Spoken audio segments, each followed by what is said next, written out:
Vice President of Global Services with Monetate, which basically means I run the post-sale organization at Monetate that plugs in with our clientele and helps them wield the technology and personalization for business impact. So today I'd like to talk about a few things. So first I want to give you a high-level overview on our view of personalization. And then I'm going to talk a bit about peak trading. Obviously it's topical with the season coming up. So hopefully there are a few e-com brand representatives in the room and it's not all just technology providers like myself who might actually glean some insights from this and maybe even have some notes to take back to work.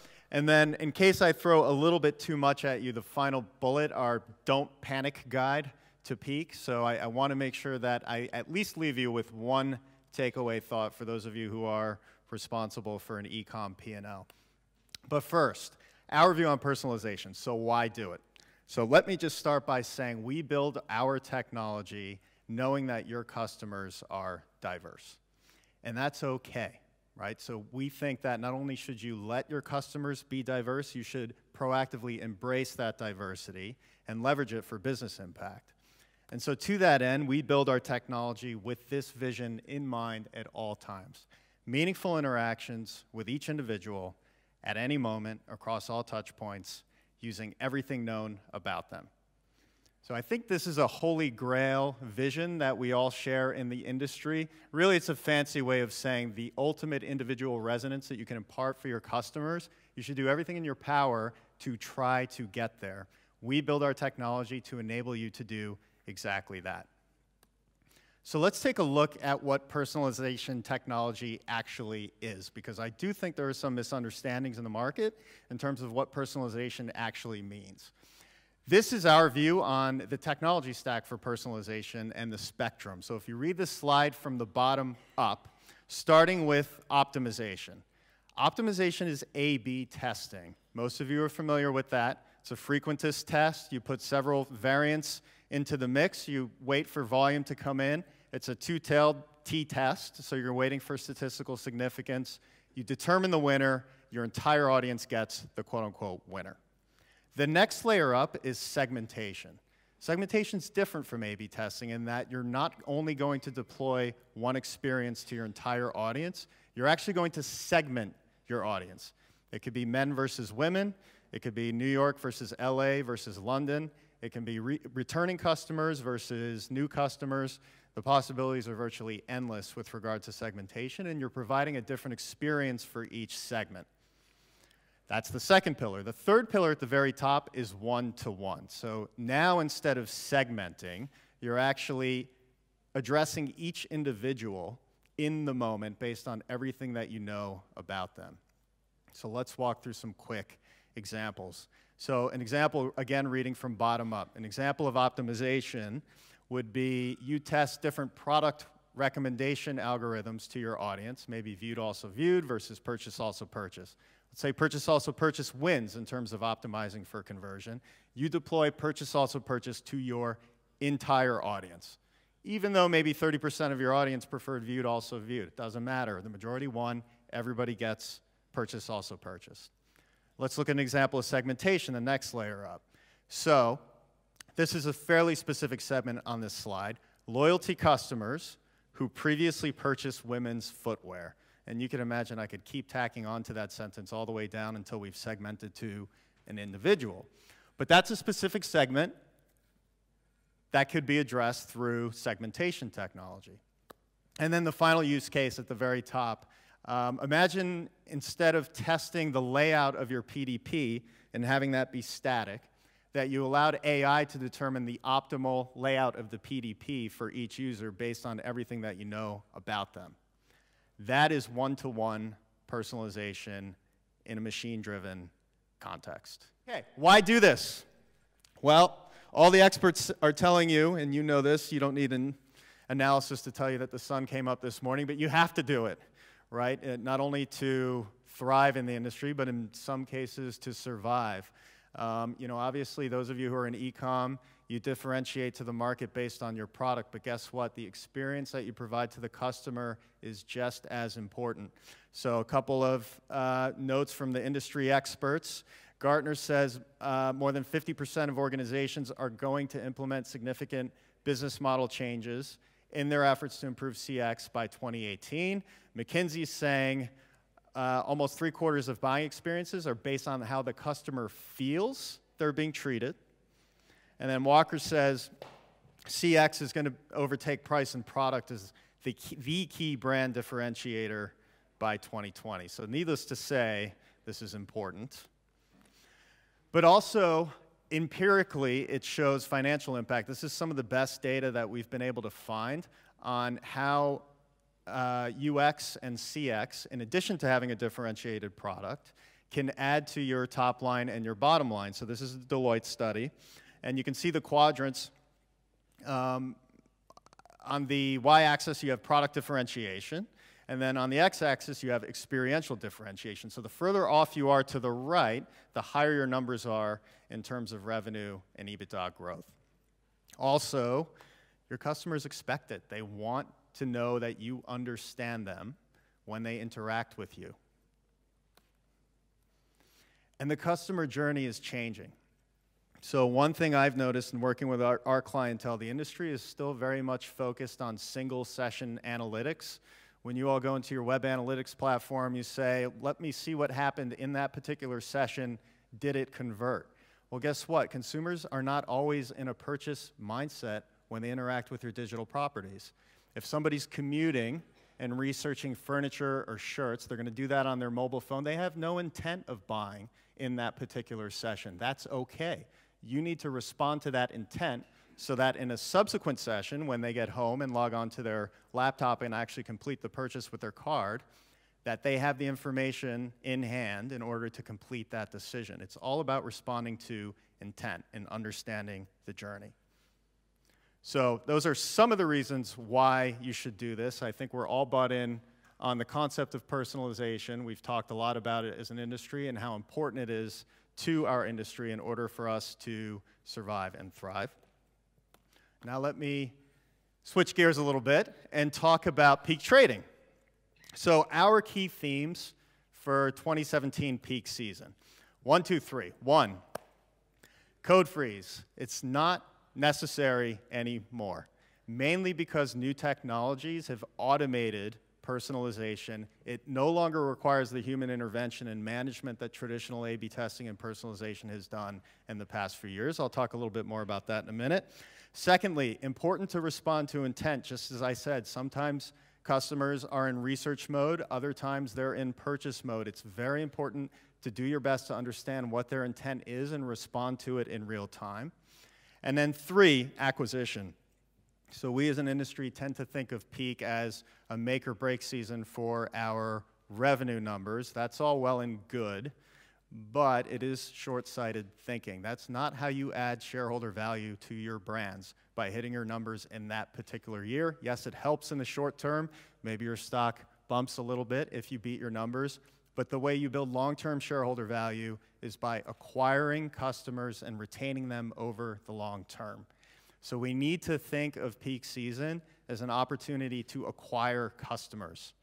So those of you who aren't reporting, if you're only reporting on revenue for peak and you're not reporting on how many customers you acquired, please consider starting to do the latter.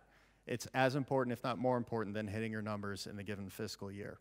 So let's talk just a little bit about each of these 3. 1, no need to freeze. So we get asked often, should we test during Q4? It's the most common question that we get from brands.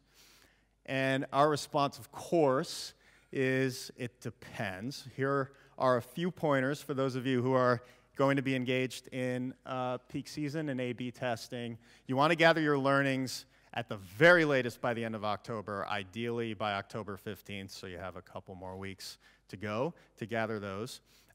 It's important in the second bullet to test for micro-conversions. So as an example, if you're testing variants on the home page, don't go for boiling the ocean and all the way to the purchase conversion in terms of your goal metric. Test for the micro-conversion. So that's to say, did they get to the next level? Maybe they went from home page to index page, or from index page to PDP. It's important to test for that micro-conversion. We have data, we're going to publish it very soon, that shows those customers who have 2 page views as opposed to 1, their propensity to return back to your site doubles, and their propensity to purchase nearly doubles as well. Of course, it will be in a subsequent session, but avoiding that bounce is incredibly valuable. Creative A/B testing, don't do it after the 15th of October. It comes at tremendous opportunity cost, usually not worth it. And then layout A/B testing, that's just testing where the elements of your page should be placed. I think it's a completely antiquated concept altogether. Stop doing it. I'll talk a little bit more as to why in a minute. The technology that's available to the industry now in terms of code freezing makes code freezing no longer necessary. So personalization is becoming increasingly automated. There is technology, shameless plug for Monetate's technology, you can see there at the bottom, but those of you who are clients have access to this already. There's technology that will allocate traffic in real time. So I talked about a two-tailed t-test where you wait for significance. You as a human being read that significance, you make a decision on which variant to deploy. That's one way of doing things. That won't be the way of doing things in the future. In the future, we're going to use probabilistic math, so it's Bayesian math, that actually predicts the winner in real time and allocates traffic in real time accordingly. So as an example, if you run an A/B test with two variants, and let's say 2 days in, one variant is 70% likely to be the winner, the next is 30% likely to be the winner, traffic will automatically be allocated 70-30. So it virtually eliminates the opportunity cost of you putting a bad idea into the hopper during peak season. Okay, so that's theme number one. Theme number two, responding to intent. And I think the place to start with intent is indeed what I talked about before, understanding research intent vis-a-vis transactional intent. So a couple hypotheses for those of you that have segmentation technology available to you. You have to read your data a little bit. This is something that we help our clients do. But in terms of targeting, hypotheses to test within your data, those with research intent, they're probably coming earlier in peak season, obviously, right? Closer to Christmas, the higher propensity there is to purchase. If they're on mobile vis-a-vis desktop, they're more likely to be researching than purchasing. If they're referred from search versus self-referred or other channels, more likely to be researching rather than purchasing. If they're a first-time visitor, much more likely to be researching. And if they land on a PDP or an index page, which is correlated to being search-referred, they're more likely to be in research mode vis-a-vis transactional mode. So let's look at an example of how to respond to that intent. This is an example of one of our clients and a few elements from their product detail page. And you can see the different elements, and we all know this, the different elements respond to different intent, right? So start at the right-hand side of this slide. If I have transactional intent, so if I land on a PDP and I'm almost certain I want to buy it, make it easy for me to buy it, right? Bring the cart elements up to the top of the fold. I don't need to see product recommendations on top of the fold. In fact, that may only distract me at that point. Make it clean, right? So read my intent and make it clean. Later stage research, I'm almost ready to buy. For me personally, the penultimate step to me buying something is reading the reviews, right? So the reviews might come above the fold if I'm almost at transactional intent. But if I'm in research intent, you want to pull product recommendations forward, right? So if I'm shopping for somebody else, other accessories or pieces of clothing that might work with the sweater I'm looking at, or if it's a particular silhouette, right? So you can imagine being able to leverage AI as an example to reorder the elements of your page based on the intent of your customers and how powerful that could be. Some other quick tactics. Placement, recos versus reviews. So just very simple, just switch the two of them, right? So if it's research intent, put the recos up top. If it's purchase intent, put the reviews up top.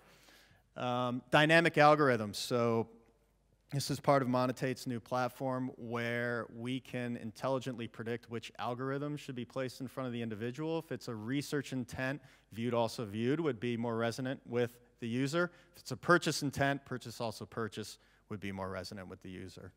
And then badging. You can have different sets of badges for purchase versus research intent and show those to customers accordingly. So that's the second theme. Let's talk about the third, which is acquisition. It's really hard, at least empirically, it's really hard to acquire customers during peak season. This is US data that we published last year, showing that sort of narrow criteria, but only 1% of customers that were acquired in the holiday season in 2015, the peak trading season in 2015 were present on the same site in the month of December the following year.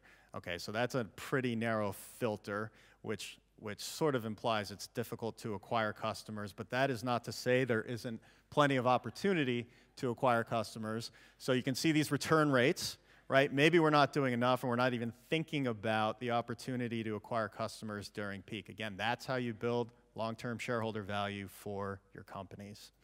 So a couple of quick tactics, things you should be doing to focus on acquisition. Emails. October and November, acquire emails to the extent that you can. Obviously, you want to be as tactful as you possibly can in doing so, but you want that messaging to have peak resonance. There's a variety of promotion tactics. I hate adding my name personally to email lists, but if it's early in the holiday season and I'm interested in exclusive access to offers or pricing, particularly for product categories that I may be researching for peak, I personally have a much higher propensity to give you my email address. So email addresses are another item that you should be reporting in terms of how many you acquired during peak. Another tactic, again, micro-conversions. Avoid the bounce, right? And it's important not to boil the ocean, so these are just examples from some of our clients. You can carry forward the messaging from the referring site, so you can see here, sorry, the slide's a little small, it may be hard to read, but a client of ours pulled forward messaging from Ebates, which was a referring site, and recreated that messaging on their homepage. Shipping threshold banners are an incredibly effective tactic, particularly during peak season. So you have 35 quid left to go before you get free shipping, as an example. And then optimizing sort by and understanding what your customers are going to respond to via A/B testing. So those are the three themes, and I've thrown a lot at you very quickly, so I want to just step back for a second and make sure I leave you with three potential thoughts for those of you who are responsible for an e-commerce P&L. Three potential thoughts or three things to work on during peak. One, you can always work on cart abandonment. I have yet to meet a client who is satisfied with their cart abandonment rate. A lot of money is left on the table on cart abandonment. There's always an opportunity to improve. It's almost never a waste of time, particularly ahead of peak season, to deploy tactics focused on cart abandonment. Two, search referred peak visitors who bounce. You're never going to see them again, 99.5% of the time. So do everything you can to avoid that bounce. Another way of saying that is to seek the micro-conversion. So if you can get from one-page view to two-page views, consider that a massive win. We have data, those of you who are looking for it, I'm happy to provide it. We have data that shows that that second page view correlates to much higher rates of return and much higher conversion rates. And then three, this is one of my favorites for 2017. If all else fails and you don't know what to work on this. Is your homepage really your homepage? Those of you who are in e-com, I can almost guarantee you're investing heavily in SEO and SEM. And so you're getting more traffic, right? And that traffic that is referred from search tends to land on your index or your PDP pages. Take a look at your web analytics. See how many of your sessions start on your homepage vis-a-vis your index page vis-a-vis your PDP. Chances are your PDP and or your index page, if you combine the two, I'm almost certain that they'll have higher traffic than your homepage. We spend a lot of time focused on the homepage. Guess what? That's not the most common point of entry for your new customers. It's your PDP and your index. So rethink your PDP and your index. If you could go through the exercise of rethinking it as a homepage, what would it look like? So hopefully I've left you with some food for thought. I'm always happy to engage. If you want to talk further, please come tap me on the shoulder. My email address is here. I have an open door policy. I won't try to sell you software, I promise. Get in touch, and I hope to hear from some of you. Okay, so now I'm going to invite one of our clients up on the stage. We have Mark Blackburn here, who's Global Digital Marketing Director at Carnival. Mark, thanks for joining us. And Mark's been a client with us for 2 years. Mark's been with Carnival for 1 year, correct, Mark? Correct. Carnival's been a client of ours for 2 years, and I thought it would be nice for Mark and I to talk a little bit about the work that we're doing and Carnival's vision for personalization in the near term and the long term. All right, I'm going to sit with you, if you don't mind, Mark. Please join me. Thanks. I love your comment on the homepage. 22% of our visits come via the homepage. It's a real challenge, stroke opportunity for us. Yeah, big time. Big time. Okay, so I talked about peak, which is very retail specific. Carnival obviously is a travel and hospitality brand. So could you just orient us a little bit on the business? And do you have an analog to peak season in your business? Okay. Cunard is part of Carnival Cruises. We are the world's largest cruise ship brand. 48% of all guests that went on a cruise ship last year sailed with Carnival ships. We have 100 plus ships with a roadmap to build a further 17 by 2020. We have 10 brands, of which 2 are based in the UK, one's P&O and one is Cunard. In terms of what we do that reflects the retail season, the retail customer, our peak seasons are slightly different. So the run up to Christmas is one of our lowest performing periods. We come in straight after Christmas, and if you think about it logically, and we call it very, very wittily Wave 1, it's our biggest season. Basically, the day after Christmas, customers are thinking about where they want to go cruising, and that period lasts until the end of February. And then Wave 2 is in the run-up to summer, and then Wave 3 is post-summer after everyone's got the post-holiday blues. So that matches the rest of the travel industry apart from the skiing industry, obviously. Got it.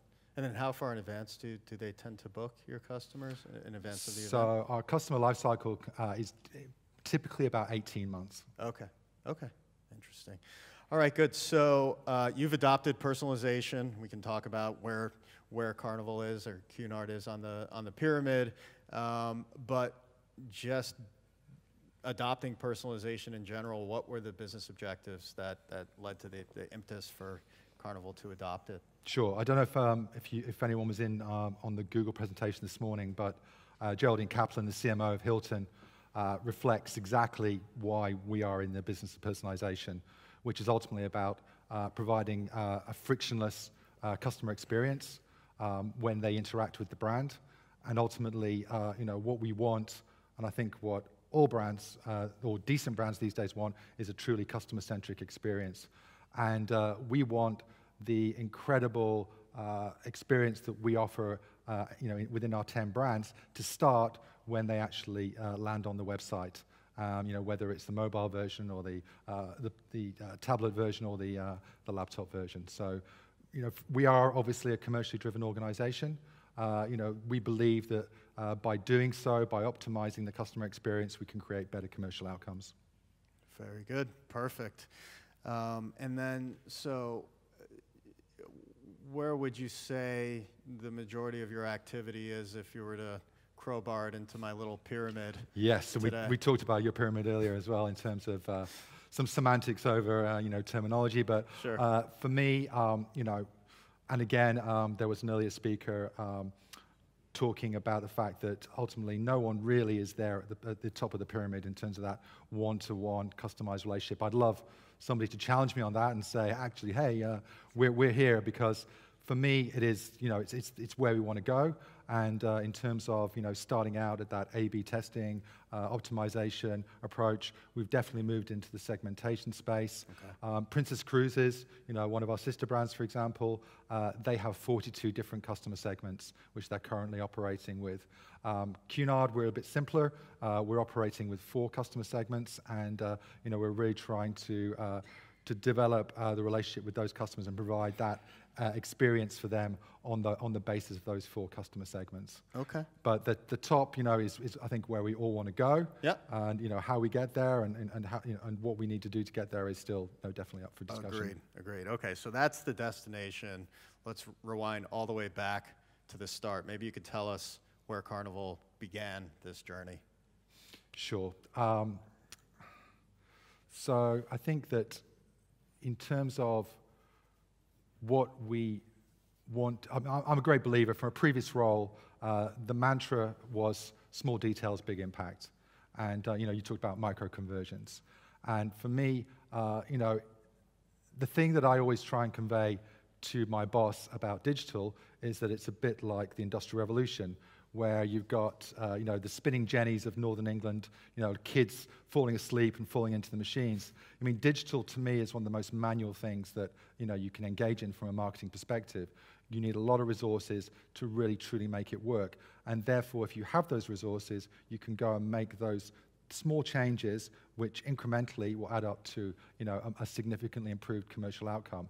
Now obviously if you've got partners that can provide those solutions that take away that resource requirement, then clearly you want to gravitate towards them and start using them to achieve those outcomes. So clearly for us, we started from a commercial aim and objective to actually achieve material improvements in our purchase conversion rates on our websites. Okay. All right, good. Maybe I could ask you to talk about some specific wins that you've had with us at Monetate and working with the Monetate services team. Absolutely. So I think we've got tons of examples. We're currently running 28 live tests at the moment on Cunard alone. And in terms of recent wins, I think that there's 2 that I'm going to pick out. One for P&O, which was Express Checkout. So, in the interest of openness, honesty, and transparency, we have a pretty, it's a technical phrase, a pretty shit booking engine for our Carnival brands, and ultimately, it is extremely difficult to make the desired changes to optimize, for that flawless customer experience. So, one thing that was very clear in terms of our testing was that 90% of P&O customers are 2 adults looking to book a single cabin. Now, our booking process, and you should go and check it out sometimes just to see how awful it is, can take about 30 minutes. There's 13 individual steps. And so the opportunity that we took up with Monetate was that we actually removed 3 of the very early steps. And, this may sound like, marketing 101 to perhaps a lot of you out there, but, getting this done, via our existing, getting the vendor that actually owns the booking engine to do this would have taken us years and significant investment. So the opportunity to do this quickly led to, a material outcome. We increased conversion by 8%. We annualized that's 8 percentage points, sorry. We increased our revenue during the test period by £200,000, and that annualized out to £1 million yearly. So, small detail, big impact. Yeah. So that's one example. I think another one, in the interest of time, just to quickly go through, was a more recent one with Cunard. This was Hello magazine.